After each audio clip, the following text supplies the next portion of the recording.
Hi hello ನಮಸ್ಕಾರ, welcome back. Prime topic series regarding police constable ಪರೀಕ್ಷೆಗೆ ಮತ್ತೊಮ್ಮೆ ಸ್ವಾಗತ. ಇವತ್ತಿನ ಪ್ರೈಮ್ ಟಾಪಿಕ್ ಯಾವುದಪ್ಪ ಅಂತ ಹೇಳಿದ್ರೆ ಕರ್ನಾಟಕದ ಪ್ರಮುಖ ರಾಜಮನೆತನಗಳು ಯಾವ್ಯಾವುದು, ಅದರಲ್ಲೂ ಪ್ರಮುಖವಾಗಿ ಬಾದಾಮಿ ಚಾಲುಕ್ಯರು, ನಮ್ಮ ಹೊಯ್ಸಳರು, ಜೊತೆಗೆ ವಿಜಯನಗರ ಸಾಮ್ರಾಜ್ಯ. ಈ ಒಂದು ಸೀರೀಸ್ಗೆ ಯಾರು ಫಸ್ಟ್ ಟೈಮ್ ಬರ್ತಾ ಇದ್ದೀರಾ ಅಥವಾ ನೋಡ್ತಾ ಇದ್ದೀರಾ, ಪ್ಲೀಸ್ ಗಮನ ಇಟ್ಕೊಳ್ಳಿ. ಈ ಸೀರೀಸಲ್ಲಿ ನಾವು ಹಳೆಯ KA ಪ್ರಶ್ನೆ ಪತ್ರಿಕೆಗಳನ್ನು ಡಿಕೋಡ್ ಮಾಡಿ ಅದರ ಬೇಸಿಸ್ ಮೇಲೆ ಪದೇ ಪದೇ ರಿಪೀಟ್ ಆಗ್ತಾ ಇರ್ತಕ್ಕಂಥ ಟಾಪಿಕ್ಸ್ಗಳನ್ನು ಪ್ರೈಮ್ ಟಾಪಿಕ್ಸ್ ಅಂತ ಕರೆದು ಅದರ ಮೇಲೆ ಚರ್ಚೆ ಮಾಡ್ಕೊಂಡು ಹೋಗ್ತಾ ಇದ್ದೀವಿ. ಇದಕ್ಕೆ ಸಂಬಂಧಪಟ್ಟಂತೆ 30 days ಪ್ಲ್ಯಾನನ್ನು ಕೂಡ ನಾನು PDF ರೂಪದಲ್ಲಿ ನಮ್ಮ ವಾಟ್ಸಪ್ ಗ್ರೂಪಲ್ಲಿ ಶೇರ್ ಮಾಡಿದ್ದೀನಿ. ಈ ನೋಟ್ಸ್ ಸೇರಿದಂತೆ ಎಲ್ಲ PDFs ಬೇಕು ಅಂದರೆ ನೀವು 9036862461ಗೆ ಹಾಯ್ ಅಂತ ವಾಟ್ಸಪ್ ಮೆಸೇಜ್ ಕಳಿಸಿ, ನಾನು ನಿಮಗೆ ಗ್ರೂಪ್ಗೆ ಆ್ಯಡ್ ಮಾಡ್ತೀನಿ. ಅಲ್ಲಿ PDF ಸಿಗುತ್ತೆ. ರೈಟ್. ಸೊ ಇವತ್ತಿನ ಒಂದು ಟಾಪಿಕ್ ತುಂಬ ಇಂಟ್ರೆಸ್ಟಿಂಗ್ ಆಗಿದೆ. ಆ್ಯಂಡ್ ಈ ಟಾಪಿಕ್ಕಿಂದ ಕನಿಷ್ಠ 2-3 ಪ್ರಶ್ನೆಗಳು ಶತಸಿದ್ಧ ಬರಲೇಬೇಕು. KA ಪ್ಯಾಟರ್ನ್ ನೋಡಿದ್ರೆ 101% ಯು ಶುಡ್ ಎಕ್ಸ್ಪೆಕ್ಟ್.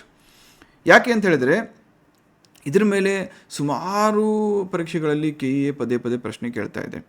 ಬಾದಾಮಿ ಚಾಲುಕ್ಯರು, ಹೊಯ್ಸಳರು ಮತ್ತು ವಿಜಯನಗರ ಸಾಮ್ರಾಜ್ಯ. ಆ್ಯಂಡ್ ಇಲ್ಲಿ ನಾನು ಫ್ರೇಮ್ ಮಾಡಿರ್ತಕ್ಕಂಥ ಪ್ರಶ್ನೆಗಳು ಕೂಡ ಆ ಒಂದು KA ಪ್ಯಾಟರ್ನಲ್ಲೇ ಇದ್ದಾವೆ. ಆ್ಯಂಡ್ ಎಸ್ಪೆಷಲಿ ಯಾರು ಈ ವರ್ಷ PC ಎಕ್ಸಾಮ್ ಬರೀತಾ ಇದ್ದೀರಾ, ದಯವಿಟ್ಟು ನೆನಪಲ್ಲಿ ಇಟ್ಕೊಳ್ಳಿ, ನೀವು ಮಾಡಬೇಕಾಗಿರೋದು ಏನಪ್ಪ ಅಂತ ಹೇಳಿದರೆ ಈ ಸ್ಟೇಟ್ಮೆಂಟ್ ಬೇಸ್ಡ್ ಪ್ರಶ್ನೆಗಳನ್ನು ಕೂಡ ಓದಬೇಕಾಗುತ್ತೆ. ಬಿಕಾಸ್ ಇಷ್ಟು ದಿನ ಒಂದು ಅಪ್ರೋಚ್ ಇತ್ತು, ಪೊಲೀಸ್ ಡಿಪಾರ್ಟ್ಮೆಂಟ್ ಕಂಡಕ್ಟ್ ಮಾಡ್ತಾ ಇದ್ದಿದ್ದರಿಂದ PC ಪ್ರಶ್ನೆಗಳು ಬೇರೆ ರೀತಿಯಲ್ಲೇ ಇರ್ತಾಯಿತ್ತು. ಹಾಗಾಗಿ ಆ ಮೈಂಡ್ಸೆಟ್ ಇಟ್ಕೊಂಡು ಯಾರಾದರೂ ಇನ್ನೂ ಸೀರಿಯಸ್ ಆಸ್ಪಿರೆಂಟ್ಸ್ ಓದ್ತಾ ಇದ್ದರೆ ಒನ್ ಲೈನರ್ಸು ಅಥವಾ ಸಿಂಗಲ್ ಸ್ಟೇಟ್ಮೆಂಟ್ಸು, ಸಿಂಗಲ್ ವರ್ಡ್ಸು ಬಿಟ್ಟುಬಿಡಿ. ಪ್ಯಾಟರ್ನ್ ಈಸ್ ಚೇಂಜಿಂಗ್, ನೀವು ಕೂಡ ಚೇಂಜ್ ಆಗಬೇಕು ಈ ಕೆಲಸ ಬೇಕು ಅಂದರೆ. ಓಕೆನಾ? ಅರ್ಥ ಆಗ್ತದೆಯಾ? ಸೊ ಇವತ್ತು ನಾನು ಇಲ್ಲಿ UPSC, KPSC, KEಯಲ್ಲಿ ಕೇಳಿರುವಂತಹ ಈ ಟಾಪಿಕ್ಸ್ ಮೇಲೆ ಪದೇ ಪದೇ ಬಂದಿರತಕ್ಕಂಥ ಪ್ರಶ್ನೆಗಳನ್ನು ತೆಗೆದುಕೊಂಡು ಅದರ ಬೇಸಿಸ್ ಮೇಲೇ ಕ್ವಶನ್ಸನ್ನು ಫ್ರೇಮ್ ಮಾಡಿದ್ದೀನಿ. ಸೊ ಇವತ್ತಿನ ಕ್ಲಾಸ್ ಪ್ರಕಾರ ನಿಮಗೆ PYQs ಡಿಕೋಡಿಂಗ್ ಆಗುತ್ತೆ, ಇಂಪಾರ್ಟೆಂಟ್ ಟಾಪಿಕ್ಸು ಗೊತ್ತಾಗುತ್ತೆ, ಆ್ಯಂಡ್ ಕ್ವಶನ್ ಪೇಪರ್ ಪ್ಯಾಟರ್ನ್ ಕೂಡ ಗೊತ್ತಾಗುತ್ತೆ. ರೈಟ್. ಸೊ ಬಾದಾಮಿ ಚಾಲುಕ್ಯರಿಗೆ ಸಂಬಂಧಪಟ್ಟಂಥ ಮೊದಲ ಪ್ರಶ್ನೆ ಇದೆ. ನಂಬರ್ ನೋಟ್ ಡೌನ್ ಮಾಡ್ಕೊಳ್ಳಿ, 9036862461. ಫಸ್ಟ್ ಕ್ವಶನ್, ಬಾದಾಮಿ ಚಾಲುಕ್ಯರ ಸ್ಥಾಪನೆಗೆ ಸಂಬಂಧಪಟ್ಟಂತೆ ಈ ಕೆಳಗಿನ ಹೇಳಿಕೆಗಳನ್ನು ಪರಿಗಣಿಸಿ. ಜಯಸಿಂಹನು ಈ ವಂಶದ ಮೊದಲ ಐತಿಹಾಸಿಕ ವ್ಯಕ್ತಿಯಾಗಿದ್ದರೂ 1ನೇ ಪುಲಕೇಶಿಯನ್ನು ಸಾಮ್ರಾಜ್ಯದ ನೈಜ ಸ್ಥಾಪಕ ಎಂದು ಕರೆಯಲಾಗುತ್ತದೆ. ಕರೆಕ್ಟು. ಯಾಕಂದರೆ ಇಲ್ಲಿ ಮೂಲ ಅಥವಾ ಮೂಲ ಸ್ಥಾಪಕ ಮತ್ತು ಆ ಒಂದು ರಾಜಮನೆತನದ ಸ್ಥಾಪಕ ಇಬ್ಬರು ಬೇರೆ ಬೇರೆ ಆಗ್ತಾರೆ. ಯಾಕಂದರೆ ಈ ವಂಶದ ಆರಂಭಿಕ ಜಯಸಿಂಹ ಮತ್ತು ಇವ್ರ ಜೊತೆ ರಣರಾಗ ಅಂತ ಇನ್ನೊಬ್ಬರಿದ್ದಾರೆ, ಇವ್ರನ್ನ ಈ ಮೂಲ ಸ್ಥಾಪಕರು ಅಂತ ಕರೆದರೂ ಕೂಡ ಈ ಬಾದಾಮಿ ಚಾಲುಕ್ಯರನ್ನು ಅಥವಾ ಬಾದಾಮಿ ಚಾಲುಕ್ಯ ಡೈನಾಸ್ಟಿಯನ್ನು ಸ್ವತಂತ್ರ ಡೈನಾಸ್ಟಿಯಾಗಿ ರಾಜಮನೆತನ ಆಗಿ ಸ್ಥಾಪನೆ ಮಾಡಿದಂತಹ ಒಂದು ಶ್ರೇಯ ಯಾರಿಗೆ ಸಲ್ಲುತ್ತೆ ಅಂತ ಹೇಳಿದ್ರೆ ನಮ್ಮ 1ನೇ ಪುಲಕೇಶಿಯವರಿಗೆ ಸಲ್ಲುತ್ತೆ. ಯಾಕಂದರೆ ಸಾರ್ವಭೌಮತ್ವ ಎಲ್ಲಿವರೆಗೂ ಡಿಕ್ಲೇರ್ ಮಾಡ್ಕೊಳ್ಳಿಕ್ಕಾಗಲ್ವೋ ಅಲ್ಲಿವರೆಗೂ ಒಂದು ಸ್ವತಂತ್ರ ರಾಜಮನೆತನ ಅಥವಾ ವಂಶ ಅಂತ ಕರೀಲಿಕ್ಕಾಗಲ್ಲ. ರೈಟ್. ಇದನ್ನು ಮಾಡಿದ ಮೇಲೆ, ಸ್ವತಂತ್ರ ರಾಜ್ಯ ಅಂತ ಘೋಷಣೆ ಮಾಡಿದ ಮೇಲೆ ತನ್ನ ಸಾರ್ವಭೌಮತೆಯನ್ನು ಡಿಕ್ಲೇರ್ ಮಾಡ್ಕೊಳ್ಬೇಕಲ್ಲ, ತೋರಿಸ್ಕೊಳ್ಬೇಕಲ್ಲ. ಅದಕ್ಕೋಸ್ಕರ ಅವರು ಒಂದು ಅಶ್ವಮೇಧ ಯಾಗವನ್ನು ಕೂಡ ಮಾಡ್ತಾರೆ. ನಿಮಗೆಲ್ಲ ಗೊತ್ತಿರಬಹುದು, ಅಶ್ವಮೇಧ ಯಾಗ ಅಂದರೆ ಒಂದು ಕುದುರೆಗೆ ಪೂಜೆ ಮಾಡಿ ಅದ್ರ ಹಿಂದೆ ತಮ್ಮ ಸೈನ್ಯವನ್ನು ಬಿಟ್ಟು ದಮ್ಮಿದ್ರೆ ತಾಕತ್ತಿದ್ರೆ ಸ್ಟಾಪ್ ಮಾಡಿ ಅಂತ ಹೇಳಲಾಗುತ್ತೆ. ಅಂದರೆ ಆ ಕುದುರೆ ಯಾವ್ಯಾವ ಸಾಮ್ರಾಜ್ಯದ ಮುಖಾಂತರ ಹಾದೋಗಿ ಬರುತ್ತೋ ಆ ಎಲ್ಲ ಸಾಮ್ರಾಜ್ಯದ ರಾಜರು, ಅರಸರು ಕಪ್ಪು ಕಾಣಿಕೆ ಕೊಡಬೇಕು, ಇಲ್ಲ ಯುದ್ಧಕ್ಕೆ ರೆಡಿ ಆಗಬೇಕು. ಫೈನ್. ಸೊ ಈ ರೀತಿ ಇಲ್ಲಿ 2 ಸ್ಟೇಟ್ಮೆಂಟ್ ಕೂಡ ಕರೆಕ್ಟ್ ಆಗುತ್ತೆ. ಬಾದಾಮಿ ಚಾಲುಕ್ಯ ವಂಶದ ಮೂಲ ಜಯಸಿಂಹ ಮತ್ತು ರಣರಾಗ ಅವರಿಂದ ಪ್ರಾರಂಭವಾದರೆ ಕ್ರಿಸ್ತಶಕ 543ರಲ್ಲಿ ಬಾದಾಮಿ ಅಂದರೆ ಆಗಿನ ವಾತಾಪಿಯನ್ನು ವಶಪಡಿಸಿಕೊಂಡು ಕೋಟೆಯನ್ನು ಕಟ್ಟಿದ ನಂತರ ಅದರ ನಿಜವಾದ ಸ್ಥಾಪಕ ಅಂತ ಹೇಳ್ಬಿಟ್ಟು 1ನೇ ಪುಲಕೇಶಿಯವರು ಕರೆಸ್ಕೊಳ್ತಾರೆ. ಆ್ಯಂಡ್ ತಮ್ಮ ಸಾರ್ವಭೌಮತೆಯನ್ನು ಪ್ರೂವ್ ಮಾಡಲಿಕ್ಕೋಸ್ಕರ ಅವರು ಅಶ್ವಮೇಧ ಯಾಗವನ್ನು ಕೂಡ ಮಾಡ್ತಾರೆ. ಎಷ್ಟು? ಕನಿಷ್ಠ 5 ಪಾಯಿಂಟ್ಸ್ ಸಿಕ್ತು ನಿಮಗೆ. ಹೀಗೆ ಪ್ರತಿ ಟಾಪಿಕಲ್ಲೂ ಕೂಡ ನೀವು ಕನಿಷ್ಠ 5 ಪಾಯಿಂಟ್ಸನ್ನು ನೀವು ಓದ್ತಾ ಹೋದರೆ ಟ್ರಸ್ಟ್ ಮೀ, ದಿನಕ್ಕೊಂದು 100 ಕ್ವಶನ್ ಡಿಕೋಡಿಂಗ್ ಮಾಡಿದ್ರು 500 ಪಾಯಿಂಟ್ಸ್ ಬಂತು. ನೆಕ್ಸ್ಟ್ ಒಂದು 50 ಡೇಸಲ್ಲಿ ಅಂದ್ಕೊಂಡ್ರು ಕನಿಷ್ಠ 25,000 ಪಾಯಿಂಟ್ಸ್ ಬಂತು, which is more than sufficient to crack this exam with ease. ಯಾವುದೇ ಒಂದು ಸಿಟಿ ತೊಗೊಳ್ಳಿ ನೀವು ಅಥವಾ ಡಿಸ್ಟ್ರಿಕ್ಟ್ ತೊಗೊಳ್ರಿ, ಸೇಫ್ ಆಗಿರಬೇಕು, ಕಂಪ್ಲೀಟ್ಲಿ ಸೇಫ್ ಆಗಿರಬೇಕು, ಟೆನ್ಷನ್ ಫ್ರೀ ಇರಬೇಕು ಅಂದರೆ 80+ ಸ್ಕೋರ್ ಮಾಡಬೇಕು. ಆ ಒಂದು 80+ ಸ್ಕೋರ್ ಮಾಡಲಿಕ್ಕೆ ಮೆಂಟಲ್ ಅಬಿಲಿಟಿಯನ್ನು ಪಕ್ಕಾ ಮಾಡ್ಕೊಳ್ಳೋದ್ರ ಜೊತೆಗೆ ಈ ಅಪ್ರೋಚ್ ಇಟ್ಕೊಂಡ್ರೆ ಸಫಿಷಿಯಂಟ್. ಬಾದಾಮಿ ಚಾಲುಕ್ಯರ ಆಡಳಿತ ವ್ಯವಸ್ಥೆಯಲ್ಲಿ ಕರ್ನಾಟ ಬಲ ಅಂತ ಯಾವ ಪದ ಅಥವಾ ಕರ್ನಾಟ ಬಲ ಏನನ್ನು ಸೂಚಿಸುತ್ತದೆ? ಚೀನಿ ಟ್ರಾವೆಲರ್ ಆದಂತಹ ಹ್ಯುಯೆನ್ ತ್ಸಾಂಗ್ ಸೇರಿದಂತೆ ಹಲವಾರು ಫಾರಿನ್ ಟ್ರಾವೆಲರ್ಸ್ ಕೂಡ ಇದ್ರ ಬಗ್ಗೆ ಉಲ್ಲೇಖ ಮಾಡಿದ್ದಾರೆ. ಕರ್ನಾಟ ಬಲ ಅಂತ ಬಳಸ್ತಾ ಇರ್ಬೋದು, ಬಟ್ ಬಾದಾಮಿ ಚಾಲುಕ್ಯದ ಒಂದು ಸೇನೆ ಅಥವಾ ಆರ್ಮಿ ಏನಿದೆ ಇದರ ಪ್ರಬಲತೆಯನ್ನು ಸಾರುವಂಥ ಕೆಲಸ ಹಲವಾರು ಹಿಸ್ಟೋರಿಯನ್ಸ್ ಮಾಡಿದ್ದಾರೆ. ಅದಕ್ಕೆ ಈ ಕರ್ನಾಟ ಬಲ ಅನ್ನೋದೇನಿದೆಯಲ್ಲ, ಅಜೇಯ ಮಿಲಿಟರಿ ಅಥವಾ ಸೈನ್ಯವನ್ನು ಬಿಂಬಿಸುತ್ತೆ. ಯಾರ್ದು? ಬಾದಾಮಿ ಚಾಲುಕ್ಯರದು. ಎಷ್ಟರ ಮಟ್ಟಿಗೆ ಅದು ಪ್ರಬಲವಾಗಿತ್ತು ಅಂತ ಹೇಳಿದ್ರೆ, ಹ್ಯುಯೆನ್ ಸಾಂಗ್ ಹೇಳ್ತಾರೆ, ನಾನು ಪ್ರಪಂಚದ ಬೇರೆ ಬೇರೆ ಸೈನ್ಯಗಳನ್ನು ನೋಡಿಬಂದು ಈ ಬಾದಾಮಿ ಚಾಲುಕ್ಯರ ಸೈನ್ಯವನ್ನು ನೋಡಿದ್ರೆ ದಿಗ್ಭ್ರಮೆಗೆ ಒಳಗಾದೆ ನಾನು. ಯಾಕಂದರೆ ಇಂತಹ ಪ್ರಬಲವಾದ ಸೈನ್ಯವನ್ನು ನೋಡಿಲ್ಲ. ಯಾಕೆ ಪ್ರಬಲ ಅಂತ ಕರಿತೀನಿ? ಇಲ್ಲಿ ಸೈನಿಕರಿದ್ದಾರೆ, ಅದ್ರ ಜೊತೆಗೆ ಗಜಪಡೆ ಇದೆ, ಅಶ್ವಪಡೆ ಇದೆ, ಅಷ್ಟೇ ಯಾಕೆ ನೌಕಾಪಡೆ ಇದೆ. ಅಂದಿನ ಶತಮಾನ ಅಂದರೆ 7ನೇ 8ನೇ ಶತಮಾನದಲ್ಲಿ ಪ್ರಬಲವಾದಂತಹ ನೌಕಾಪಡೆಯನ್ನು ಹೊಂದೋದು ಅದು ವಿಪರೀತ ವಿರಳ ಆಗಿತ್ತು, ರೇರ್ ಆಗಿತ್ತು. ಅಂಥ ಒಂದು ಪ್ರಬಲತೆ ಈ ಬಾದಾಮಿ ಚಾಲುಕ್ಯರ ಒಂದು ಸಂದರ್ಭದಲ್ಲಿ ಸೈನ್ಯದಲ್ಲಿ ನಾನು ಕಾಣಬಹುದು. ಅಷ್ಟೇ ಅಲ್ಲ, ಇದನ್ನು ಅಜೇಯ ಸೈನ್ಯ ಅಂತ ಯಾಕೆ ಕರಿತೀನಿ ಅಂತ ಹೇಳಿದ್ರೆ, ಇವ್ರ ವಿರುದ್ಧ ಯಾರಾದರೂ ತಿರುಗಿ ಬಿದ್ದರೆ ಅವರನ್ನು ಸೋಲಿಸ್ತೆ ಅವರಿಗೆ ಬೇರೆ ದಾರಿ ಇರಲಿಲ್ಲ. ಇದಕ್ಕೆ ಬೆಸ್ಟ್ ಎಕ್ಸಾಂಪಲು ನರ್ಮದಾ ನದಿಯ ತಟದ ಮೇಲೆ ಆದಂತಹ ಒಂದು ಯುದ್ಧ, ಹರ್ಷವರ್ಧನನ ಜೊತೆ ಆದಂತಹ ಯುದ್ಧ. ಯಾರ್ದು? ಇಮ್ಮಡಿ ಪುಲಕೇಶಿ ವರ್ಸಸ್ ಹರ್ಷವರ್ಧನ. ಸೋತರು ಕೂಡ ನಾನು ಸೋತಿಲ್ಲ ಅಂತ ಹೇಳ್ಕೊಂಡ ಅವನು. ಇಲ್ಲ ನೀವು ನಾನು ನೋಡಿ, ನಾನು ಮೆಚ್ಚುಗೆ ಒಳಪಡಿಸ್ತೀನಿ ನಿನ್ನ, ನೀವು ಹೋಗಿ ನೀನು ದಕ್ಷಿಣಪತೇಶ್ವರ ಅಂತ ಹೇಳ್ಬಿಟ್ಟು ಏನೋ ಒಂದು ಪೂಸಿ ಹೊಡೆದು ಯಾರನ್ನ ಇಮ್ಮಡಿ ಪುಲಕೇಶಿಯವ್ರನ್ನ ಕಳಿಸ್ಕೊಡ್ತಾನೆ. But actually he was defeated. ಕರೆಕ್ಟಾಗಿ ಇದು ಇವ್ರ ದೊಡ್ಡ ಮನಸ್ಸು, ಅದನ್ನು ತಾನು ಡಿಫೀಟ್ ಮಾಡಿದೆ ಅಂತ ಡೈರೆಕ್ಟ್ಲಿ ಎಲ್ಲೂ ಹೇಳ್ಕೊಳ್ಳಿಲ್ಲ. ಬಟ್ ಬೇರೆ ಬೇರೆ ಸಂದರ್ಭದಲ್ಲಿ ಅದನ್ನು, ಈಗ ಫಾರ್ ಎಕ್ಸಾಂಪಲ್ ರವಿಕೀರ್ತಿ ತಮ್ಮ ಶಾಸನದಲ್ಲಿ ಅದನ್ನು ಉಲ್ಲೇಖ ಮಾಡಿದ್ದಾರೆ. ಓಕೆ, ಕರ್ನಾಟ ಬಲ ಅಜೇಯ ಮಿಲಿಟರಿ ಅಥವಾ ಸೈನ್ಯವನ್ನು ಬಿಂಬಿಸುವಂಥ ಪದ, ಸೂಚಿಸುವಂಥ ಪದ. ಐಹೊಳೆ ಶಾಸನಕ್ಕೆ ಸಂಬಂಧಿಸಿದಂತೆ ಈ ಕೆಳಗಿನ ಯಾವ ಹೇಳಿಕೆ ತಪ್ಪಾಗಿದೆ? ಜಸ್ಟ್ ಹೇಳಿದೆ ನೋಡಿ. ಐಹೊಳೆ ಶಾಸನ ಇದನ್ನು ಯಾರು? ಕವಿ ರವಿಕೀರ್ತಿ ಇದನ್ನು ರಚನೆ ಮಾಡ್ತಾನೆ. ಯಾರನ್ನ ಉಲ್ಲೇಖಿಸಿ? ನಮ್ಮ ಇಮ್ಮಡಿ ಪುಲಕೇಶಿ ಮತ್ತು ಅವರ ಒಂದು ಅಚೀವ್ಮೆಂಟ್ಸ್ ಏನಿದೆಯಲ್ಲ ಅದನ್ನು ಉಲ್ಲೇಖಿಸಿ ಈ ಐಹೊಳೆ ಶಾಸನವನ್ನು ಕವಿ ರವಿಕೀರ್ತಿಯನ್ನು ರಚನೆ ಮಾಡ್ತಾನೆ. ಇಲ್ಲಿ ಯಾವ ಹೇಳಿಕೆ ತಪ್ಪಾಗಿದೆ ಅಂತ ಕೇಳ್ತಾ ಇದ್ದಾರೆ. ಇಂಥ ಪ್ರಶ್ನೆ ಬರುತ್ತೆ, ನೆನಪಿರಲಿ. ತಪ್ಪಾಗಿದೆ ಅಂತ ಬಂದಾಗ ನೀವು ಎಕ್ಸೈಟ್ಮೆಂಟಲ್ಲಿ ಫಸ್ಟ್ ಸ್ಟೇಟ್ಮೆಂಟ್ ನೋಡಿ ಯಾವ್ದು ಸರಿಯಾಗಿದೆ ಅಂತ ಕೇಳಿರ್ಬೇಕು ಅಂತ ಅಂದ್ಕೊಂಡು ಈ ಸ್ಟೇಟ್ಮೆಂಟೆಲ್ಲ ಮಾರ್ಕ್ ಮಾಡೋಕ್ಕೆ ಹೋಗ್ಬೇಡಿ, ಇಲ್ಲೇ ಟ್ರ್ಯಾಪ್ ಆಗ್ತೀರಾ. ಪ್ರತಿಯೊಂದು ಮಾರ್ಕ್ ಕೂಡ ಇಂಪಾರ್ಟೆಂಟು. ಇದನ್ನು ಸಂಸ್ಕೃತ ಮತ್ತು ಹಳಗನ್ನಡ ಭಾಷೆಯಲ್ಲಿ ಬರೆಯಲಾಗಿದೆ, ಹಾಗಾಗಿ AB ಎರಡೂ ಕರೆಕ್ಟು. ಇದು ಹರ್ಷವರ್ಧನನ ಮೇಲಿನ ಇಮ್ಮಡಿ ಪುಲಕೇಶಿಯ ವಿಜಯವನ್ನು ವಿವರಿಸುತ್ತದೆ, ಇದು ಕೂಡ ಕರೆಕ್ಟು. ಇದು ಬೌದ್ಧ ಧರ್ಮದ ಪ್ರಸಾರದ ಬಗ್ಗೆ ವಿವರವಾದ ಮಾಹಿತಿಯನ್ನು ನೀಡುತ್ತದೆ. ವಿವರವಾದ ಮಾಹಿತಿ ನೀಡುತ್ತೆ, ಆದರೆ ಬೌದ್ಧ ಧರ್ಮ ಅಲ್ಲಪ್ಪ, ಜೈನ ಧರ್ಮದ ಬಗ್ಗೆ ವಿವರವಾದ ಮಾಹಿತಿಯನ್ನು ನೀಡುತ್ತದೆ. ಐಹೊಳೆ ಶಾಸನ ರವಿಕೀರ್ತಿದು ಯಾರ ಬಗ್ಗೆ? ಇಮ್ಮಡಿ ಪುಲಕೇಶಿ ಬಗ್ಗೆ ಇದೆ. ಇದು ಜೈನ ಧರ್ಮದ ಬಗ್ಗೆ ಇದೆ, ಸಂಸ್ಕೃತ ಭಾಷೆ ಮತ್ತು ಹಳಗನ್ನಡ ಲಿಪಿಯಲ್ಲಿದೆ. ಇಮ್ಮಡಿ ಪುಲಕೇಶಿಯ ಆಳ್ವಿಕೆಯ ಕಾಲದಲ್ಲಿ ಚೀನಿ ಯಾತ್ರಿಕ ಹ್ಯುಯೆನ್ ಸಾಂಗ್ ಭೇಟಿ ನೀಡಿದ್ದ. ಇವನ ವರದಿಯ ಮುಖ್ಯ ಅಂಶ ಯಾವುದು? ಅವಾಗಲೇ ಹೇಳಿದೆ, ಇವನೇನು ಮಾಡ್ತಾನೆ? ಚಾಲುಕ್ಯರ ಸೈನ್ಯವನ್ನು ಮತ್ತು ಆ ಜನರ ಧೈರ್ಯವನ್ನು ಬಹಳ ಹೊಗಳ್ತಾನೆ. ಹ್ಯುಯೆನ್ ಸಾಂಗ್ ಹೇಳೋ ಪ್ರಕಾರ ಈ ಬಾದಾಮಿ ಚಾಲುಕ್ಯರ ಸೈನ್ಯದಲ್ಲಿ ಇರ್ತಕ್ಕಂಥ ಸೈನಿಕರು ಯಾವತ್ತೂ ಯಾವುದೇ ಕಾರಣಕ್ಕೂ ಬೆನ್ನು ತೋರಿಸ್ತಾ ಇರಲಿಲ್ಲಂತೆ.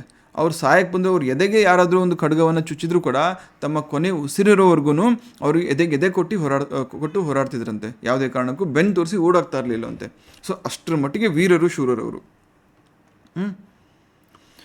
ಹ್ಯುಯೆನ್ ಸಾಂಗ್ ಚೀನಿ ಯಾತ್ರಿಕ 641ರಲ್ಲಿ he had visited the empire of Badami Chalukyas.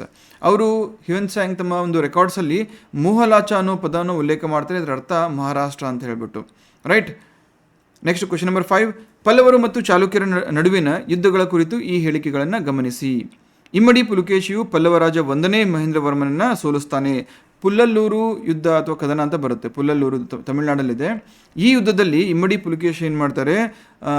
1ನೇ Mahendravarma, Pallava ರಾಜರಾದಂತಹ 1ನೇ ಮಹೇಂದ್ರವರ್ಮರನ್ನು ಸೋಲಿಸ್ತಾನೆ. ಇದಕ್ಕೆ ಸೇಡಿಗೋಸ್ಕರ ಈ ಮಹೇಂದ್ರವರ್ಮನ ಮಗ ಯಾರು? 1ನೇ ನರಸಿಂಹವರ್ಮ. ಅವನು ಬಂದು ಈ ಬಾದಾಮಿಯನ್ನು ಪುನಃ ವಶಪಡಿಸಿಕೊಂಡು ವಾತಾಪಿಕೊಂಡ ಅನ್ನೋ ಬಿರುದನ್ನು ಪಡಿತಾನೆ. ವಾತಾಪಿಕೊಂಡ ಟೈಟಲ್ ಯಾರಿಗೆ ಕೊಡಲಾಗಿದೆ? 1ನೇ ನರಸಿಂಹವರ್ಮ. ಇವ್ರು ಯಾರ ಮಗ? ಮಹೇಂದ್ರವರ್ಮ. ಮಹೇಂದ್ರವರ್ಮನನ್ನು ಸೋಲಿಸಿದ್ದಾರು ಇಮ್ಮಡಿ ಪುಲಕೇಶಿ. ಓಕೆನಾ? ಸೊ ಹಾಗಾದರೆ ಇಲ್ಲಿ ಬೋತ್ 1 and 2 ಆರ್ ಕರೆಕ್ಟ್. ಪುಲ್ಲಲೂರು ಕದನ, ಇಮ್ಮಡಿ ಪುಲಕೇಶಿ ಮತ್ತು ಮಹೇಂದ್ರವರ್ಮ. ಇವರು ಮಹೇಂದ್ರವರ್ಮ ಸೋಲ್ತಾರೆ. ಇದಕ್ಕೆ ಸೇಡಾಗಿ ಮಹೇಂದ್ರವರ್ಮನ ಮಗ 1ನೇ ನರಸಿಂಹವರ್ಮ 642ರಲ್ಲಿ ಅಟ್ಯಾಕ್ ಮಾಡ್ತಾನೆ. ಅಟ್ಯಾಕ್ ಮಾಡಿಕೊಂಡು ಬಾದಾಮಿಯನ್ನು ವಶಪಡಿಸ್ಕೊಳ್ತಾನೆ. ವಾತಾಪಿಕೊಂಡು ಅಂತ ಬಿರುದನ್ನು ಪಡಿತಾನೆ. ಈ ಸಂದರ್ಭದಲ್ಲಿ ಇಮ್ಮಡಿ ಪುಲಕೇಶಿ ಅವರು ಕೂಡ ತೀರ್ಕೊಳ್ತಾರೆ. ಕನ್ನಡದ ಮೊಟ್ಟ ಮೊದಲ ತ್ರಿಪದಿ ಶಾಸನ ಯಾವುದು ಮತ್ತು ಅದು ಯಾವ ರಾಜ ಮನೆತನಕ್ಕೆ ಸಂಬಂಧಪಟ್ಟಿದೆ? ಕನ್ನಡದ ಮೊಟ್ಟ ಮೊದಲ ತ್ರಿಪದಿ ಶಾಸನ ಅಂದರೆ ಯಾವ್ದು ಬರುತ್ತೆ? ಕಪ್ಪೆ ಅರಬಟ್ಟನ ಶಾಸನ. ಎಲ್ಲಿದೆ? ಬಾದಾಮಿಯಲ್ಲಿರ್ತಕ್ಕಂತಹ ಕಪ್ಪೆ ಅರಬಟ್ಟನ ಶಾಸನ. ಈ ಕಪ್ಪೆ ಅರಬಟ್ಟನ ಶಾಸನದಲ್ಲಿ 4 ಸಾಲುಗಳಿದ್ದಾವೆ. ಅತಿ ಅದ್ಭುತವಾಗಿ ಡಿಸ್ಕ್ರೈಬ್ ಮಾಡಿತ್ತು. ಇವಾಗ ನಾವೆಲ್ಲ ಹೇಳ್ತೀವಲ್ಲ, ನಾನು ತುಂಬ ಒಳ್ಳೆಯವನು, ಒಳ್ಳೆಯವ್ರಿಗೆ ಒಳ್ಳೆಯವನು, ಕೆಟ್ಟವ್ರಿಗೆ ನೀಚ ಅಂತ ಹೇಳ್ತೀವಲ್ವ. ಇದರ ಆರಂಭ ಎಲ್ಲಾಗಿದ್ದು ಈ ಕಪ್ಪೆ ಅರಬಟ್ಟರ ಒಂದು ಶಾಸನದಿಂದ. ಅದರಲ್ಲಿ ಹೇಳ್ತಾರೆ, ಸಾಧುಂಗೆ ಸಾಧುಂ, ಮಾಧುರ್ಯಂಗೆ ಮಾಧುರ್ಯನ್, ಬಾದಿಪ್ಪ ಕಲಿಗೆ ಕಲಿಯುಗ ವಿಪರೀತನ್, ಮಾಧವನೀತನ್ ಪೆರನಲ್ಲ ಅಂತ ಹೇಳ್ಬಿಟ್ಟು. ಅಂದರೆ ಸಾಧುಗಳಿಗೆ ಸಾಧು, ಯಾರು ಸಂಪನ್ನರಾಗಿರ್ತಾರೋ, ಸದ್ಗುಣಗಳಿಂದ ಮಾತಾಡಿಸ್ತಾರೋ ಅವ್ರಿಗೆ ಅದೇ ರೀತಿಯಲ್ಲಿ ನಾವು ರಿಪ್ಲೈ ಮಾಡ್ತೀವಿ. ಮಾಧುರ್ಯಂಗೆ ಮಾಧುರ್ಯನ್ ಅಂದರೆ ಯಾರು ಮಧುರವಾಗಿ, ನಯವಾಗಿ, ಸೌಜನ್ಯತೆಯಿಂದ ಮಾತಾಡ್ತಾರೋ ಅದೇ ರೀತಿ ನಾವು ಅವ್ರಿಗೂ ಕೂಡ ರಿಪ್ಲೈ ಕೊಡ್ತೀವಿ. ಬಾದಿಪ್ಪ ಕಲಿಗೆ ಕಲಿಯುಗ ವಿಪರೀತನ್ ಅಂದರೆ ಯಾರು ಇತರರಿಗೆ ಕಷ್ಟ ಕೊಡ್ತಾ ಇರ್ತಾರೋ ಅಥವಾ ಟಾರ್ಚರ್ ಕೊಡ್ತಾ ಇರ್ತಾರೋ ಅವರಿಗೆ ನಾವು ಕಲಿಯುಗದ ಯಮ ಇದ್ದಂಗೆ ಅಂತ ಹೇಳ್ತಾರೆ. ಅದಾದಮೇಲೆ ಮಾಧವನೀತನ್ ಪೆರನಲ್ಲ ಅಂದರೆ ಈತ ಬೇರೆ ಯಾರೂ ಅಲ್ಲ, ನಮ್ಮ ಕೃಷ್ಣ, ನಮ್ಮ ವಿಷ್ಣು ಅಂತ ಹೇಳಲಾಗತ್ತೆ. ಫೈನ್. ಇದು ಬಾದಾಮಿ ಚಾಲುಕ್ಯರ ಕಾಲದ ಕನ್ನಡ ಭಾಷೆಯ ಶ್ರೀಮಂತಿಕೆಯನ್ನು ಸಹ ತೋರಿಸುತ್ತೆ. ಅಷ್ಟೊತ್ತಿಗಾಗಲೇ ಕನ್ನಡ ವೆರಿ ವೆಲ್ ಎಸ್ಟಾಬ್ಲಿಷ್ಡ್ ಆಗಿತ್ತು ಅಂತ ಹೇಳಲಾಗುತ್ತೆ. ಪಟ್ಟದಕಲ್ಲಿನ ವಿರೂಪಾಕ್ಷ ದೇವಾಲಯಕ್ಕೆ ಸಂಬಂಧಿಸಿದಂತೆ ಈ ಕೆಳಗಿನ ಯಾವ ಹೇಳಿಕೆಗಳು ಸರಿಯಾಗಿದೆ, ಯಾವುದು ಸರಿಯಾಗಿದೆ ಅಂತ ಕೇಳ್ತಾ ಇದ್ದಾರೆ. ಇದನ್ನು ಪಲ್ಲವರ ಮೇಲಿನ ವಿಜಯದ ನೆನಪಿಗಾಗಿ ರಾಣಿ ಲೋಕಮಹಾದೇವಿಯವರು ನಿರ್ಮಾಣ ಮಾಡ್ತಾರೆ. This is absolutely correct. ಇದನ್ನು ಯಾರು ರಾಣಿ ಲೋಕಮಹಾದೇವಿಯವರು ನಿರ್ಮಾಣ ಮಾಡ್ತಾರೆ. ಯಾವಾಗ 2ನೇ ವಿಕ್ರಮಾದಿತ್ಯರು ಪಲ್ಲವರ ಮೇಲೆ ಸತತವಾಗಿ 3 ಬಾರಿ ಅವರನ್ನು ಸೋಲಿಸೋದ್ರ ಮುಖಾಂತರ ವಿಜಯವನ್ನು ಹೊಂದಿರ್ತಾರೆ. ಇದರ ಒಂದು ನೆನಪಿಗಾಗಿ, ಇದರ ಸ್ಮರಣಾರ್ಥವಾಗಿ ಅವರ ಪತ್ನಿ ಲೋಕಮಹಾದೇವಿಯವರು ಏನು ಮಾಡ್ತಾರೆ, ಪಟ್ಟದಕಲ್ಲಿನ ವಿರೂಪಾಕ್ಷ ದೇವಾಲಯದಲ್ಲಿ ಇದನ್ನು ಏನು ಮಾಡ್ತಾರೆ, ಈ ದೇವಾಲಯವನ್ನು ನಿರ್ಮಾಣ ಮಾಡ್ತಾರೆ. ಲೋಕೇಶ್ವರ ದೇವಾಲಯ ಅಂತ ಕೂಡ ನಾವು ಕರಿತೀವಿ. ಈ ದೇವಾಲಯ ಯಾವ ಶೈಲಿಯಲ್ಲಿದೆ ಅಂತ ಹೇಳಿದ್ರೆ ದ್ರಾವಿಡ ಶೈಲಿಯ ಶಿಲ್ಪಕ್ಕೆ ಒಂದು ಉದಾಹರಣೆ. Question number 8. ಅಜಂತಾದ 1ನೇ ಗುಹೆಯಲ್ಲಿ ಇರತಕ್ಕಂತಹ ಪ್ರಸಿದ್ಧ ವರ್ಣಚಿತ್ರ ಇಮ್ಮಡಿ ಪುಲಕೇಶಿಯ ಆಸ್ಥಾನಕ್ಕೆ ಬಂದ ಯಾವ ದೇಶದ ರಾಯಭಾರಿಗಳನ್ನು ಚಿತ್ರಿಸುತ್ತದೆ?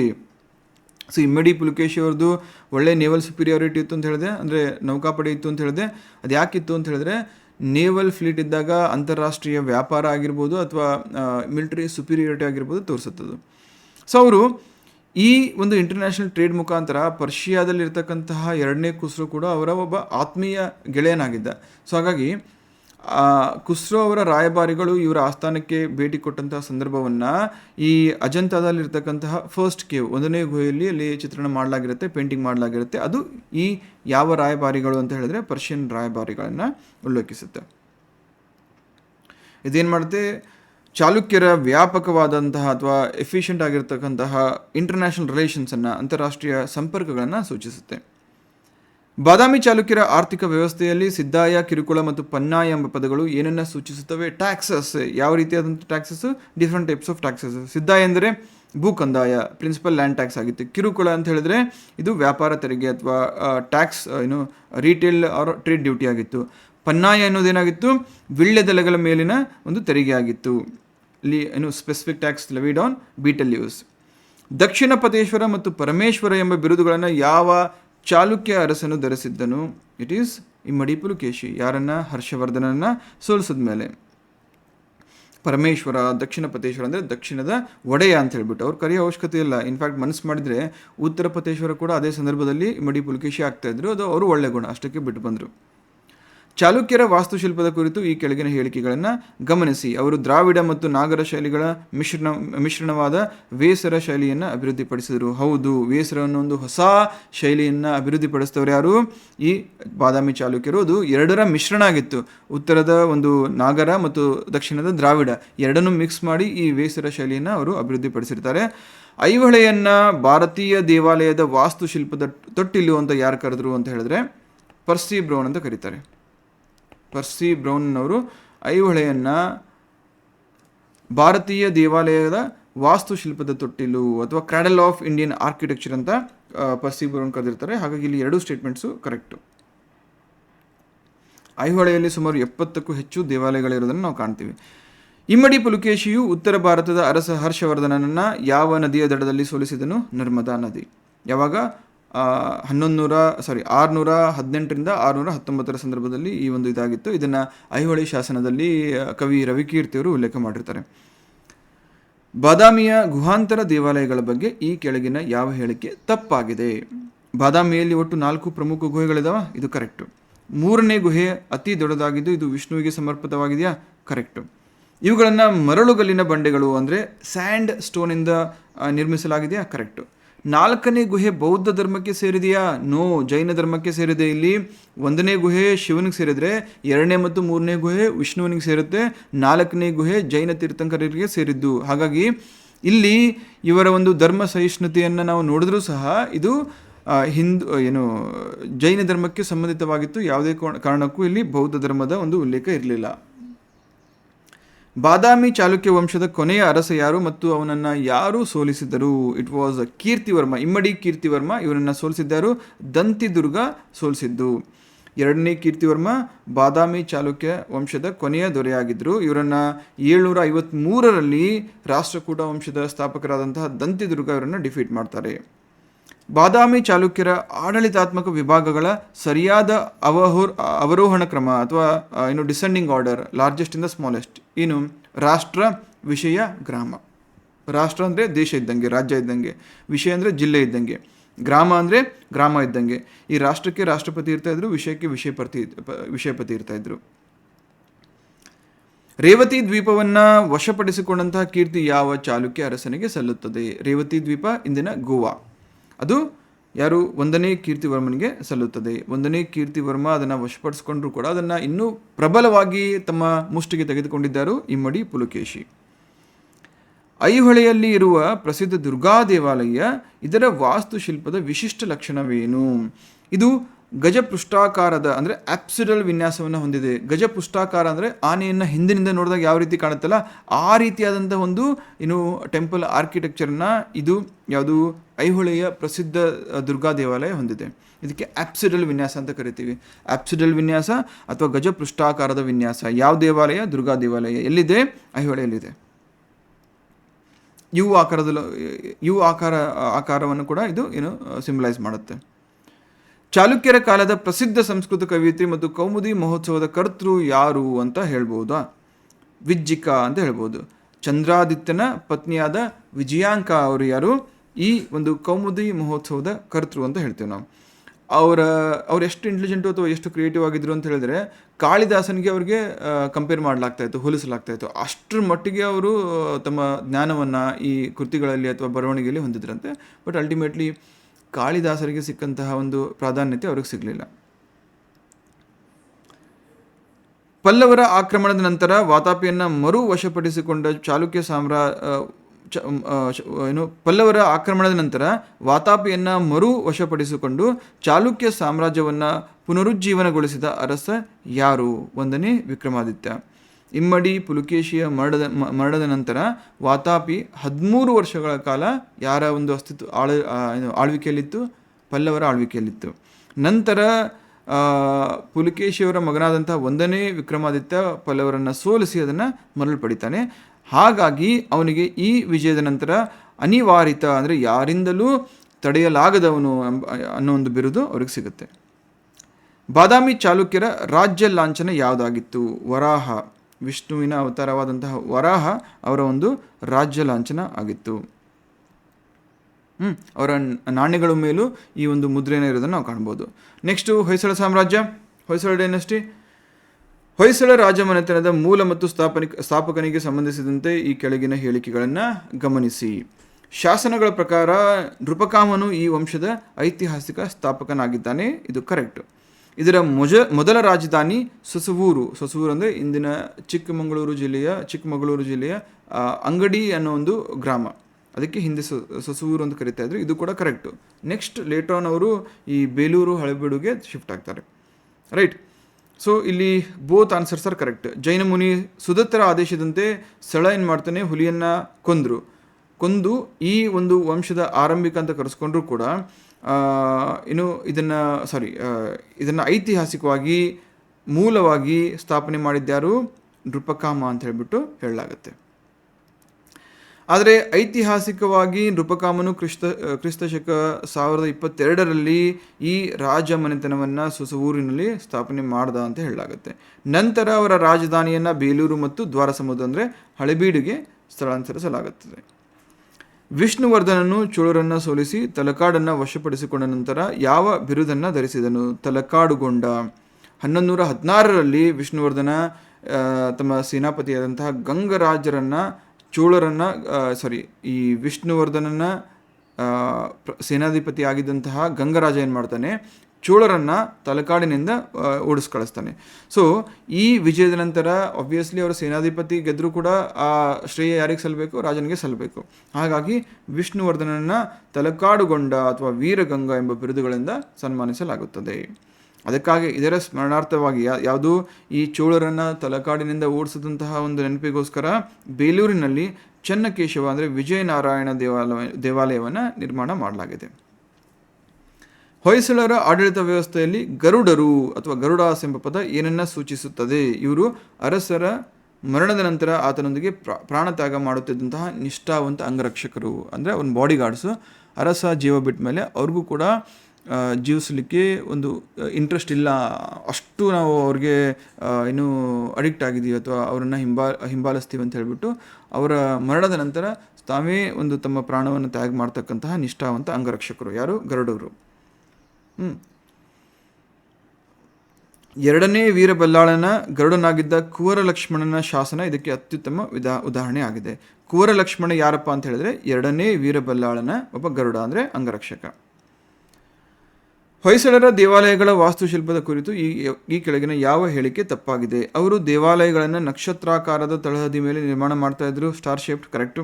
ನಿರ್ಮಾಣಕ್ಕಾಗಿ ಬಳಪದ ಕಲ್ಲು ಅಂದರೆ ಕ್ಲೋರಿಟಿಕ್ ಶಿಸ್ಟನ್ನು ಬಳಸ್ತಾ ಇದ್ರು, ಇದು ಕೂಡ ಕರೆಕ್ಟು. ಜಗತಿ ಎತ್ತರದ ವೇದಿಕೆ ಹೊಯ್ಸಳರ ವಾಸ್ತುಶಿಲ್ಪದ ಪ್ರಮುಖ ಲಕ್ಷಣವಲ್ಲ, ತಪ್ಪು ಇದು. ಅದು ಜಗತಿ ಅಂದರೆ ಎತ್ತರದ ವೇದಿಕೆ, ಅಂದರೆ ಟಾಪ್ ಎಲಿವೇಟೆಡ್ ಲ್ಯಾಂಡ್ ಟೇಬಲ್ ಏನಿರುತ್ತೆ ಅದು ಅದರ ಪ್ರಮುಖ ಲಕ್ಷಣ ಹೌದು. ಹಾಗಾಗಿ ಥರ್ಡ್ ಸ್ಟೇಟ್ಮೆಂಟ್ ತಪ್ಪು. ಫೋರ್ತ್ ಸ್ಟೇಟ್ಮೆಂಟ್ ನೋಡಿಬಿಡಿ. ದೇವಾಲಯದ ಹೊರಗೋಡೆಗಳ ಮೇಲೆ ಸಂಕೀರ್ಣವಾದ ಕೆತ್ತನೆಗಳು ಇರುವುದು ಇದರ ವೈಶಿಷ್ಟ್ಯ. ಕರೆಕ್ಟ್. ಇಂಟ್ರಿಕೇಟ್ ಕಾರ್ವಿಂಗ್ಸ್ ಇರುತ್ತೆ, ಇವಾಗಲೂ ಕೂಡ ನೋಡ್ಬೋದು. ಓಕೆ, ಅಲ್ಲಿ ಇದ್ರ ಜೊತೆಗೆ ಪ್ರದಕ್ಷಿಣಾ ಪಥ ಕೂಡ ಇರ್ತಾ ಇತ್ತು, ದೇವಸ್ಥಾನದ ಸುತ್ತಲೂ ತಮ್ಮ ಪ್ರದಕ್ಷಿಣೆಯನ್ನು ಹಾಕಲಿಕ್ಕೆ. ಯಾವ ಶ್ರೀ ವೈಷ್ಣವ ಸಂತನ ಪ್ರಭಾವದಿಂದ ಬಿಟ್ಟಿದೇವನು ಜೈನ ಧರ್ಮದಿಂದ ವೈಷ್ಣವ ಧರ್ಮಕ್ಕೆ ಮತಾಂತರಗೊಂಡು ವಿಷ್ಣುವರ್ಧನ ಎಂದು ಹೆಸರಾದನು? ಅದು ರಾಮಾನುಜಾಚಾರ್ಯರ ಒಂದು ಇನ್ಫ್ಲುಯೆನ್ಸಿಂದ. ರಾಮಾನುಜಾಚಾರ್ಯರು ಏನು ಮಾಡ್ತಾರೆ, ಇವರು ತಮಿಳುನಾಡಿಂದ ಕರ್ನಾಟಕಕ್ಕೆ ಓಡಿ ಬರ್ತಾರೆ. ಯಾಕಂದರೆ ಅಲ್ಲಿ ಚೋಳರು ತುಂಬ ಟಾರ್ಚರ್ ಕೊಡ್ತಾಯಿದ್ರು ಇವರಿಗೆ. ಸೊ ಹಾಗಾಗಿ ಆ ಟಾರ್ಚರಿಂದ ಅವರಿಲ್ಲಿ ಮೇಲುಕೋಟೆ ತಿರುನಾರಾಯಣಪುರ ಅಂತ ಏನಿದೆ ಅಲ್ಲಿ ಬಂದು ನೆಲೆಸ್ತಾರೆ.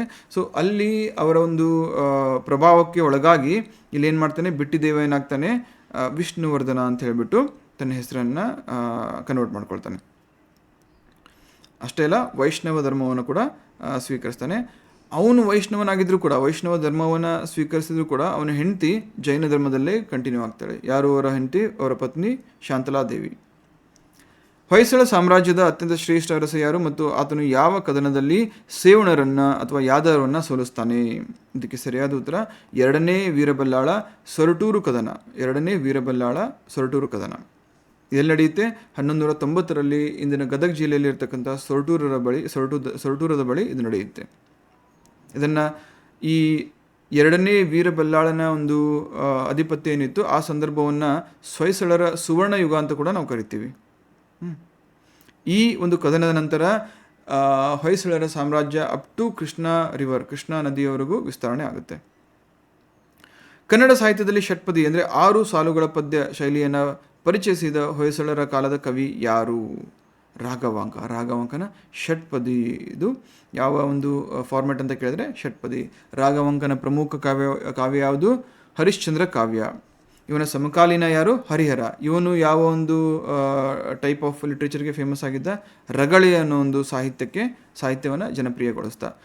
ಹರಿಶ್ಚಂದ್ರ ಏನು? ಷಟ್ಪದಿ. ಹರಿಹರ ಏನು? ರಗಳೆ. ರಾಘವಾಂಕ ಏನು? ಷಟ್ಪದಿ. ಚೋಳರ ಸಿಂಹಾಸನವನ್ನು ರಕ್ಷಿಸಿದ ಕಾರಣಕ್ಕಾಗಿ ಚೋಳ ರಾಜ್ಯ ಪ್ರತಿಷ್ಠಾಪನಾಚಾರ್ಯ ಎಂದು ಯಾರಿಗೆ ಬಿರುದನ್ನು ಕೊಡಲಾಗಿದೆ? ಎರಡನೇ ವೀರಬಲ್ಲಾಳ. ಪಾಂಡ್ಯರು ಚೋಳರ ಮೇಲೆ ದಾಳಿ ಮಾಡಿದಾಗ ಚೋಳರ 3ನೇ ಅರಸ ಯಾರು? ಕುಲುತೊಂಗುನ್ ಅವನ ಸಹಾಯಕ್ಕಾಗಿ ಹೊಯ್ಸಳರನ್ನ ಕಳಿಸಿದಂಥವನು ಯಾರು? ಎರಡನೇ ವೀರಬಲ್ಲಾಳ. ಹಾಗಾಗಿ ಚೋಳ ರಾಜ್ಯ ಪ್ರತಿಷ್ಠಾಪನಾಚಾರ್ಯ ಎಂಬ ಬಿರುದನ್ನು ಕೂಡ ಅವರಿಗೆ ನೀಡಲಾಗಿದೆ. ನೆಕ್ಸ್ಟ್ ಕ್ವಶನು, ಹಳೆಬೀಡು ಅಂದರೆ ದ್ವಾರ ಸಮುದ್ರ. ಇಲ್ಲಿನ ಪ್ರಸಿದ್ಧ ಹೊಯ್ಸಳೇಶ್ವರ ದೇವಸ್ಥಾನ ಇದರ ನಿರ್ಮಾಣವನ್ನು ಯಾರು ಕೈಗೊಂಡರು? ಹೊಯ್ಸಳ ದೇವಸ್ಥಾನಗಳ ಒಂದು ಸಂಕೀರ್ಣ, ಇದು ಯುನೆಸ್ಕೋ ವರ್ಲ್ಡ್ ಹೆರಿಟೇಜ್ ಸೈಟ್ ಹೌದೋ ಅಲ್ವೋ ಕಮೆಂಟ್ ಮಾಡಿ. ಇದನ್ನು ಮಾಡಿದವರು ಯಾರು? ಕೇತಮಲ, ವಿಷ್ಣುವರ್ಧನನ ಅಧಿಕಾರಿ ಇದರ ನಿರ್ಮಾಣವನ್ನು ಮಾಡ್ತಾರೆ. ಹೊಯ್ಸಳೇಶ್ವರ ದೇವಸ್ಥಾನ ಎಲ್ಲಿ? ಹಳೆಬೀಡಿನಲ್ಲಿ ಇರ್ತಕ್ಕಂಥದ್ದು. 1121 ಸುಮಾರಿಗೆ ವಿಷ್ಣುವರ್ಧನನ ದಂಡನಾಯಕನಾಗಿ ಕೇತಮಲ್ಲನು ಇದನ್ನು ನಿರ್ಮಾಣ ಮಾಡ್ತಾನೆ. ಇದು ಯಾರಿಗೆ ಇದಾಗಿದೆ? ಶಿವನಿಗೆ ಸಮರ್ಪಿತವಾದಂತಹ ಜೋಡಿ ದೇವಾಲಯ, ದ್ವಿಕೂಟ ಅಂತ ಕರಿತೀವಿ. ಹೊಯ್ಸಳರ ಆಡಳಿತದಲ್ಲಿ ಪ್ರಮುಖ ನಿರ್ಧಾರಗಳನ್ನು ತೆಗೆದುಕೊಳ್ಳುತ್ತಿದ್ದ 5 ಮಂತ್ರಿಗಳ ಉನ್ನತ ಮಂಡಳಿಯನ್ನು ಏನೆಂದು ಕರೆಯಲಾಗುತ್ತದೆ? ಪಂಚಪ್ರಧಾನರು. ಯಾರು ಇರ್ತಾ ಇದ್ರು ಪಂಚಪ್ರಧಾನರಾಗಿ? ಮಹಾಪ್ರಧಾನ, ಸರ್ವಾಧಿಕಾರಿ, ಸಂಧಿ ವಿಗ್ರಹಿ ಅಂದರೆ ವಿದೇಶಾಂಗ ಮಂತ್ರಿ, ಶ್ರೀಯಕರಣ ಅಂದರೆ ಹಣಕಾಸು ಮಂತ್ರಿ ಮತ್ತು ಸೇನಾಧಿಪತಿ ಇವರು ಸೇರಿರ್ತಾರೆ.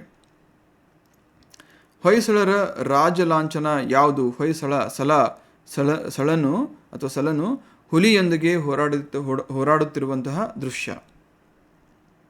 ಹೊಯ್ಸಳ ಅಲ್ಲಿಂದನೇ ಬಂದಿದ್ದು. 3ನೇ ವೀರಬಲ್ಲಾಳನು ಮದುರೈ ಸುಲ್ತಾನನ ವಿರುದ್ಧ ಯುದ್ಧದಲ್ಲಿ ಮರಣ ಹೊಂದಿದನು. ಅವನ ಈ ದುರಂತ ಅಂತ್ಯವನ್ನು ಉಲ್ಲೇಖಿಸಿದ ಪ್ರಸಿದ್ಧ ವಿದೇಶಿ ಪ್ರವಾಸಿಗ ಯಾರು? ಇಬ್ನ ಬತೂತಾ. 3ನೇ ವೀರಬಲ್ಲಾಳ ದಕ್ಷಿಣ ಭಾರತದ ಮುಸ್ಲಿಂ ಆಕ್ರಮಣಗಳನ್ನು ತಡೆಯಲು ನಿರಂತರವಾಗಿ ಹೋರಾಡ್ತಾ ಇದ್ದ. ಅವರು ಈ ರಾಜ ಆಗಿ ಅಧಿಕಾರ ವಹಿಸ್ಕೊಂಡಂಥ ದಿನದಿಂದ ಬಿಗ್ಗೆಸ್ಟ್ ಥ್ರೆಟ್ಟು ಈ ಮುಸ್ಲಿಂ ಇನ್ವೇಷನಿಂದ ಆಗ್ತಾ ಇತ್ತು. ಸೊ 1343ರಲ್ಲಿ ಮದುರೈ ಸುಲ್ತಾನ ಅವರ ವಿರುದ್ಧ ಕದನದಲ್ಲಿ ವಿನ್ ಆಗ್ತಾನೆ. ಅವ್ರ ಹೆಸರೇನೋ, ಮದುರೈ ಸುಲ್ತಾನ್ ಹೆಸರೇನೋ ಇದೆ, ಮೊಹಮ್ಮದ್ ಸಮಥಿಂಗ್ ಬರುತ್ತೆ, ಅದು ಏನಿದೆ ಡೋಂಟ್ ಎಕ್ಸಾಕ್ಟ್ಲಿ ರಿಮೆಂಬರ್. ಯಾರಿಗಾರು ಗೊತ್ತಿರೋ ಕಮೆಂಟ್ ಮಾಡಿ. ಅವರು ಈ 3ನೇ ವೀರಬಲ್ಲಾಳನನ್ನು ಸೋಲಿಸಿ ಇಷ್ಟು ಅಮಾನವೀಯವಾಗಿ ಅವನನ್ನು ಸಾಯಿಸ್ತಾರೆ ಅಂತ ಹೇಳಿದ್ರೆ, ಸಾಯಿಸಿಬಿಟ್ಟು ಅವನ ಚರ್ಮವನ್ನೆಲ್ಲ ಹರಿದು ಅದನ್ನು ಹುಲ್ಲಿನಿಂದ ಕಟ್ತಾರಂತೆ. ಅಷ್ಟು ಕ್ರೂರತೆಯನ್ನು ಅವ್ರು ತೋರಿಸ್ತಾರೆ. ಇವರು ಮುಸ್ಲಿಂ ಇನ್ವೇಡರ್ಸ್ ಕಥೆನೇ ಹಿಂಗೆ, ಬರೀ ಕ್ರೌರ್ಯವನ್ನು ಮೆರೆಯೋದು. ಓಕೆ, ಇದನ್ನು ಹೇಳಿದರು ಇಬ್ನ ಬತೂತಾ. ಯಾವ ದೆಹಲಿ ಸುಲ್ತಾನನ ಸೇನಾಧಿಪತಿಯು ಹೊಯ್ಸಳರ ರಾಜಧಾನಿ ದ್ವಾರ ಸಮುದ್ರದ ಮೇಲೆ ದಾಳಿ ಮಾಡಿ ಸಂಪತ್ತನ್ನು ಲೂಟಿ ಮಾಡಿದನು? ಅಲಾವುದ್ದೀನ್ ಖಿಲ್ಜಿಯ ಸೇನಾಧಿಪತಿ ಮಲಿಕ್ ಕಾಫೂರ್. ಈ ಮಲಿಕ್ ಕಾಫೂರ್ ಒಂದ್ಸರಿ ಈ 3ನೇ ವೀರಬಲ್ಲಾಳನ್ನ ಸೋಲಿಸಿರ್ತಾನೆ. ಅದಾದಮೇಲೆ ನಂತರದಲ್ಲಿ ಮದುರೈ ಸುಲ್ತಾನ ಅವ್ರನ್ನ ಸೋಲಿಸ್ತಾನೆ. ಹೊಯ್ಸಳರ ಆಸ್ಥಾನದಲ್ಲಿ ಮತ್ತು ಹೊಯ್ಸಳರ ಆಸ್ಥಾನದಲ್ಲಿದ್ದ ಮತ್ತು ಯಶೋಧರ ಚರಿತೆಯನ್ನು ರಚಿಸಿದ ಪ್ರಖ್ಯಾತ ಕವಿ ಯಾರು? ಜನ್ನನ ಯಶೋಧರ ಚರಿತೆ. ರವಿ ಚಕ್ರವರ್ತಿ ಎಂಬ ಬಿರುದನ್ನು ಕೂಡ ಇವರಿಗೆ ನೀಡಲಾಗಿತ್ತು. ರವಿ ಚಕ್ರವರ್ತಿ ಅಂತ ಯಾರು ಕರೆಸ್ಕೊಳ್ತಾ ಇದ್ರು? ಜನ್ನ ಕರೆಸ್ಕೊಳ್ತಾ ಇದ್ದ. ಓಕೆ, ಹೊಯ್ಸಳರ ಆಳ್ವಿಕೆಯ ಕಾಲದಲ್ಲಿ ರಚನೆಯಾದ ಪ್ರಸಿದ್ಧ ಕನ್ನಡ ವ್ಯಾಕರಣ ಗ್ರಂಥ ಶಬ್ದಮಣಿ ದರ್ಪಣದ ಕರ್ತೃ ಯಾರು? ಕೇಶಿರಾಜನ ಶಬ್ದಮಣಿ ದರ್ಪಣ. 13ನೇ ಶತಮಾನದಲ್ಲಿ ಇದರ ರಚನೆ ಆಗಿದ್ರೂ ಕೂಡ ಇಂದಿಗೂ ಇದನ್ನು ಹಳಗನ್ನಡದ ಒಂದು ಡಿಕ್ಷನರಿ ಅಥವಾ ಮೇನ್ ಅಫಿಷಿಯಲ್ ಗ್ರಂಥ ಅಂತ ಕನ್ಸಿಡರ್ ಮಾಡ್ತೀವಿ. ಅಷ್ಟು ಅಕ್ಯುರೇಟ್ ಆಗಿ ಅದನ್ನು ಬರೆದಿದ್ರು. ನೆಕ್ಸ್ಟ್, ಹೊಯ್ಸಳರ ಆರ್ಥಿಕ ಮತ್ತು ಕಂದಾಯ ವ್ಯವಸ್ಥೆಯಲ್ಲಿ ಗದ್ಯಾಣ ಮತ್ತು ಹೊನ್ನು ಎಂಬ ಪದಗಳು ಏನಾಗಿದ್ದವು? ಇವುಗಳು ಚಿನ್ನದ ನಾಣ್ಯವನ್ನು ಸೂಚಿಸ್ತಾ ಇದ್ದವು. ಕ್ವಶನ್ ನಂಬರ್ 17, ವಿಷ್ಣುವರ್ಧನನ ಪತ್ನಿಯಾದ ಮತ್ತು ನಾಟ್ಯ ಸರಸ್ವತಿ ಎಂದು ಕರೆಯಲ್ಪಡುವ ಪ್ರಸಿದ್ಧ ರಾಣಿ ಯಾರು? ಶಾಂತಲಾ ದೇವಿ. ಅವರು ಬೇಲೂರಿನ ಚೆನ್ನಕೇಶವ ದೇವಾಲಯದಲ್ಲಿ ನೃತ್ಯ ಮಾಡ್ತಿದ್ರು ಅಂತ ಹೇಳಲಾಗುತ್ತೆ. ಯಾವ ಹೊಯ್ಸಳ ಅರಸನ ಮರಣದ ನಂತರ ಅವರ ಸೇನಾಧಿಪತಿಗಳಾಗಿದ್ದ ಹರಿಹರ ಮತ್ತು ಬುಕ್ಕರು ಸ್ವತಂತ್ರವಾಗಿ ವಿಜಯನಗರ ಸಾಮ್ರಾಜ್ಯವನ್ನು ಸ್ಥಾಪನೆ ಮಾಡಿದ್ರು? 3ನೇ ವೀರಬಲ್ಲಾಳ. ಹೊಯ್ಸಳರ ದೇವಾಲಯಗಳ ಒಳಗಿನ ಕಂಬಗಳು ಮತ್ತು ಚಾವಣಿಯ ವಾಸ್ತುಶಿಲ್ಪದ ಒಂದು ಪ್ರಮುಖ ಲಕ್ಷಣವೇನು? ಅದನ್ನು ಲೇತ್ ಟರ್ನ್ಡ್ ಕಂಬಗಳು ಅಥವಾ ಭುವನೇಶ್ವರಿ ಕೆತ್ತನೆಗಳು ಅಂತ ಕರಿತೀವಿ. ಲೇತ್ ಟರ್ನ್ ಅಂದರೆ ಮಷೀನಲ್ಲಿ ಹಾಕಿ ಮಾಡಿದಾಗೆ ಅಕ್ಯುರೇಟ್ ಆಗಿ ಅವನ್ನು ಡಿಸೈನ್ ಮಾಡಲಾಗಿತ್ತು. ಹೊಯ್ಸಳರ ಆಡಳಿತದಲ್ಲಿ ಪ್ರಾಂತ್ಯಗಳನ್ನು ಮತ್ತು ಭೂಮಿಯನ್ನು ವಿಂಗಡಿಸಿದ ಅವರೋಹಣ ಅಂದರೆ ಡಿಸೆಂಡಿಂಗ್ ಆರ್ಡರ್. ಇಲ್ಲಿ ಫಸ್ಟು ಪ್ರಾಂತ್ಯ ಬರುತ್ತೆ, ಆಮೇಲೆ ನಾಡು ಬರುತ್ತೆ, ಆಮೇಲೆ ಕಂಪನ ಬರುತ್ತೆ, ಆಮೇಲೆ ಗ್ರಾಮ ಬರುತ್ತೆ. ನೆಕ್ಸ್ಟ್, ವಿಜಯನಗರ ಸಾಮ್ರಾಜ್ಯ ಆಳಿದ ರಾಜಮನೆತನಗಳ ಸರಿಯಾದ ಕ್ರಮ ಯಾವುದು? ಸಂಗಮ, ಸಳುವ, ತುಳುವ, ಅರವೀಡು. ಸಂಗಮ, ಸಳುವ, ತುಳುವ, ಅರವೀಡು. ಓಕೆ, ಫಸ್ಟು ಸಂಗಮ ಬರುತ್ತೆ. ಇಲ್ಲಿ 4 ಮೇಜರ್ ಡೈನೆಸ್ಟೀಸ್ ಆಯಿತು. ಇದರಲ್ಲಿ 1336ರಲ್ಲಿ ಹರಿಹರ ಮತ್ತು ಬುಕ್ಕ ಏನು ಮಾಡ್ತಾರೆ? ಸಂಗಮ ವಂಶವನ್ನು ಸ್ಥಾಪನೆ ಮಾಡ್ತಾರೆ.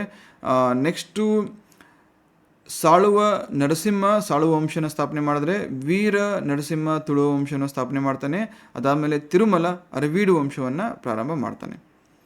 ಇಟಲಿಯ ಪ್ರವಾಸಿ ನಿಕೋಲೋ ಕಾಂಟಿ ಮತ್ತು ಪರ್ಷಿಯಾದ ರಾಯಭಾರಿ ಅಬ್ದುಲ್ ರಜಾಕ್ ಯಾವ ಅರಸರ ಆಳ್ವಿಕೆ ಕಾಲದಲ್ಲಿ ವಿಜಯನಗರಕ್ಕೆ ಭೇಟಿ ನೀಡಿದ್ದರು ಅಂತ ಕೇಳಿದ್ರೆ, ಇಟ್ ಈಸ್ 1ನೇ ದೇವರಾಯ ಮತ್ತು 2ನೇ ದೇವರಾಯ. ನಿಕೋಲೋ ಕಾಂಟಿ 1ನೇ ದೇವರಾಯ, ಅಬ್ದುಲ್ ರಜಾಕ್ 2ನೇ ದೇವರಾಯ. ಯಾವಾಗ? 1420ರಲ್ಲಿ. ನೆಕ್ಸ್ಟ್ ಅಬ್ದುಲ್ ರಜಾಕ್ 1443ರಲ್ಲಿ. ಅದರಲ್ಲಿ ಅಬ್ದುಲ್ ರಜಾಕ್ ಹೇಳ್ತಾನೆ, ವಿಜಯನಗರದ ವೈಭವತೆಯನ್ನು ನೋಡಿ ಬೀದಿಗಳಲ್ಲಿ ಈ ಮಣಿಗಳನ್ನು ಅಥವಾ ವಜ್ರ ವೈಡೂರ್ಯಗಳನ್ನು ಮಾರೋದು ನೋಡಿ ಕಾಲ್ಪೋಲೆಕ್ದಲ್ಲಿ ಇಂತಹ ಶ್ರೀಮಂತಿಕೆಯನ್ನು ಪ್ರಪಂಚದಲ್ಲಿ ಎಲ್ಲೂ ನೋಡಿಲ್ಲ ಅಂತ ಹೇಳಿದ್ರು ಯಾರು ಅಂತ ಹೇಳಿದ್ರೆ ಅಬ್ದುಲ್ ರಜಾಕ್. ವಿಜಯನಗರದ ಆಡಳಿತದಲ್ಲಿ ಪ್ರಮುಖವಾದ ನಾಯಂಕರ ವ್ಯವಸ್ಥೆ ಅಥವಾ ಅಮರನಾಯಕ ವ್ಯವಸ್ಥೆ ಯಾವುದಕ್ಕೆ ಸಂಬಂಧಪಟ್ಟಿದೆ ಅಂತ ಹೇಳಿದ್ರೆ, ಇದು ಮಿಲಿಟರಿ ಸೇವೆಗಾಗಿ ನಾಯಕರಿಗೆ ಭೂಮಿಯನ್ನು ಅಂದರೆ ಅಮರಂ ನೀಡುವಂತಹ ಉಳಿಗಮಾನ್ಯ ವ್ಯವಸ್ಥೆ, ಫ್ಯೂಡಲ್ ಸಿಸ್ಟಮ್ ಆಗಿತ್ತು. ಗಜಬೇಂಟೆಗಾರ, ಇದು ಯಾರಿಗೆ ಇದ್ದಂತಹ ಬಿರುದು?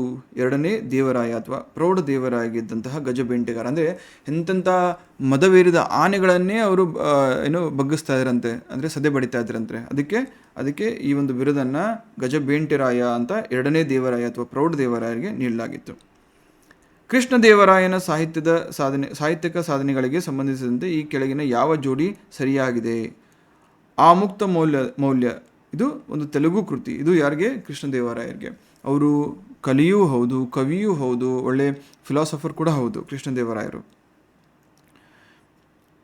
ಅಮುಕ್ತ ಮೌಲ್ಯದ ಎಂಬ ಪ್ರಸಿದ್ಧ ಕಾವ್ಯವನ್ನು ಅವರು ರಚನೆ ಮಾಡ್ತಾರೆ. ಅದರ ಜೊತೆಗೆ ಜಾಂಬವತಿ ಕಲ್ಯಾಣಂ ಮತ್ತು ಉಷಾ ಪರಿಣಯಂ ಈ ಸಂಸ್ಕೃತ ನಾಟಕ ಕೂಡ ಅವರು ಬರೆಯುತ್ತಾರೆ. ವಿಜಯನಗರ ಸಾಮ್ರಾಜ್ಯದಲ್ಲಿ ಗ್ರಾಮದ ಆಡಳಿತವನ್ನು ನೋಡಿಕೊಳ್ಳುತ್ತಿದ್ದ 12 ಸದಸ್ಯರ ಸಮಿತಿಯನ್ನು ಏನೆಂದು ಕರೆಯಲಾಗುತ್ತದೆ? ಆಯಗಾರ ವ್ಯವಸ್ಥೆ ಅಂತ ಕರೆಯಲಾಗುತ್ತೆ.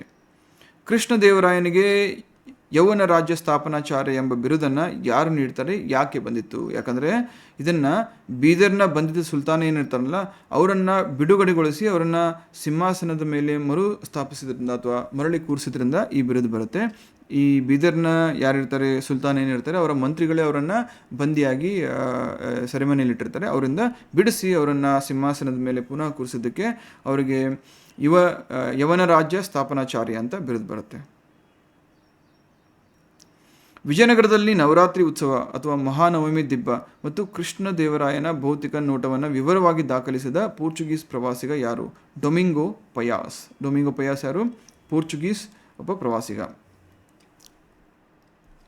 ವಿಜಯನಗರ ವಾಸ್ತುಶಿಲ್ಪ ಶೈಲಿಯ ಪ್ರಮುಖ ಲಕ್ಷಣವಾದ ಮತ್ತು ಸಪ್ತ ಸ್ವರಗಳನ್ನು ಹೊರಡಿಸುವ ಪ್ರಸಿದ್ಧ ಸಂಗೀತ ಕಂಬಗಳು ಯಾವ ದೇವಾಲಯದಲ್ಲಿದ್ದಾವೆ? ಇದು ವಿಜಯ ವಿಠ್ಠಲ ದೇವಾಲಯ. ಪ್ರಸಿದ್ಧ ಕಲ್ಲಿನ ರಥ, ಅದು ಯಾವ ದೇವಾಲಯದಲ್ಲಿದೆ? ಕಮೆಂಟ್ ಮಾಡಿ.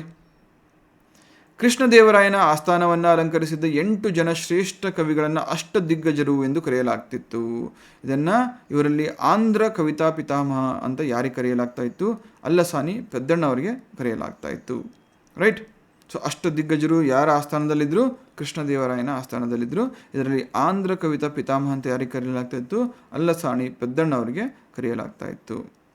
ಓಕೆ, ಅವರು ರಚನೆ ಮಾಡಿದಂತಹ ಪ್ರಮುಖ ಕೃತಿ ಯಾವುದು? ಮನು ಚರಿತಂ. ಇದ್ರ ಜೊತೆಗೆ ಇನ್ನೊಂದು 10 ಕ್ವಶನ್ಸ್ ಇದ್ದಾವೆ. ಅಲ್ಲಿ share the PDF, just briefly ನೋಡ್ಕೊಂಬಿಡಿ. Okay, thank you so much. ಯಾರಿಗೆಲ್ಲ ಈ PDF ಬೇಕು ನಾನು ಹೇಳ್ದಂಗೆ ಆ ನಂಬರ್ಗೆ ವಾಟ್ಸಪ್ಪಲ್ಲಿ ಹಾಯ್ ಅಂತ ಕಳಿಸ್ಕೊಡಿ, ನಿಮಗೆ ಗ್ರೂಪ್ಗೆ ಆ್ಯಡ್ ಮಾಡ್ತೀನಿ. Thank you so much. Take care. ಏನೇ ಡೌಟ್ಸ್ ಇದ್ರೂ ಕೂಡ ಕಮೆಂಟ್ ಬಾಕ್ಸಲ್ಲಿ ನಂಗೆ ತಿಳಿಸಿ. Take care. Have a great day.